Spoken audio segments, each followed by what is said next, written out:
Hello, in front of me I've got HUAWEI MediaPad M5 Lite. In this video I'll show you how to find File Manager.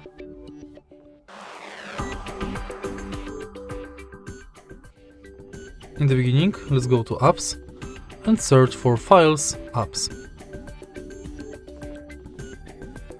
Enter it, and thanks to Files app you've got access to your images, videos, audio documents, archives, apps, favorites, save, internal storage, network, neighborhood, categories and recents. Also you can check your local storage and clean it up.